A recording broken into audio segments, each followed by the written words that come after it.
आज की खबर बहुत चौंकाने वाली है। कहा जा रहा है कि ईरान ने अमेरिका की एयरफोर्स को बड़ा नुकसान पहुंचाया है। कुछ तस्वीरें भी सामने आई हैं जिनमें एक बड़ा मिलिट्री प्लेन पूरी तरह टूटा हुआ दिख रहा है। लेकिन सवाल ये है, क्या ये सच है?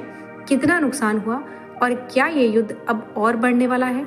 आज हम इस पूरे मामले को आसान भाषा में समझेंगे।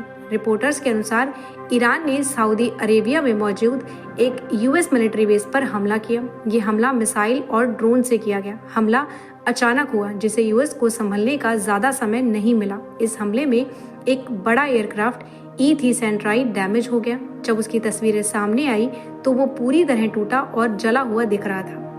अब समझते हैं कि ये प्लेन इतना इम्पोर्टेंट क्यों है। ये कोई साधारण प्लेन नहीं है, इसे कहते हैं AWACS सिस्टम। इसका काम क्या होता है? आसमान में उड़कर दुश्मन पर नजर रखना, दूर दूर तक रडार से सब कुछ देखना, बाकी फाइटर जेट्स को गाइड करना। आसान भाषा में ये एयरफोर्स की आंख और दिमाग होता है। इसकी कीमत करीब 2000 करोड़ रुपए से भी ज्यादा है, इसीलिए इसका डैमेज होना बहुत बड़ा नुकसान माना जाता है। कितना नुकसान हुआ है? इस अटैक में सिर्फ एक प्लेन ही नहीं, कुछ और एयरक्राफ्ट भी डैमेज हुए, कुछ सैनिक घायल भी हुए। इसका मतलब ये हमला छोटा नहीं था, ये एक सीरियस मिलिट्री अटैक था।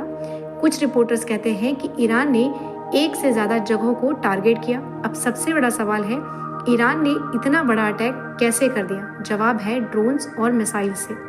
ड्रोन्स सस्ते होते हैं, लेकिन अगर सही जगह मारे जाएं तो बहुत नुकसान कर सकते हैं। यही मॉडर्न वॉर का एक नया तरीका है। आजकल कम पैसे में भी बड़ा नुकसान किया जा सकता है। अब लोगों के मन में सवाल है, क्या अमेरिका कमजोर हो रहा है?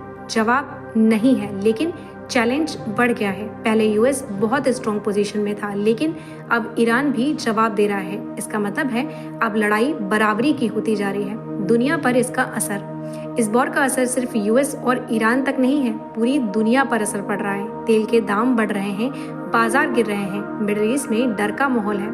अगर ये युद्ध बढ़ा तो पूरी दुनिया की इकोनॉमी पर असर पड़ेगा। आगे क्या हो सकता है? अब सबसे बड़ा सवाल है कि आगे क्या होगा। पॉसिबिलिटीज हैं कि यूएस जवाबी हमला कर सकता है, युद्ध और बढ़ सकता है, शांति की बातचीत शुरू हो सकती है। अभी सिचुएशन बहुत सेंसिटिव है। तो दोस्तों, ईरान के यह हमला एक बड़ा संकेत है। अब युद्ध का तरीका बदल रहा है। छोटे हथियार भी बड़ा नुकसान कर सकते हैं और आने वाले समय में ये कॉन्फ्लिक्ट और खतरनाक हो सकता है। आप क्या सोचते हैं? कमेंट में अपनी राय जरूर बताइए।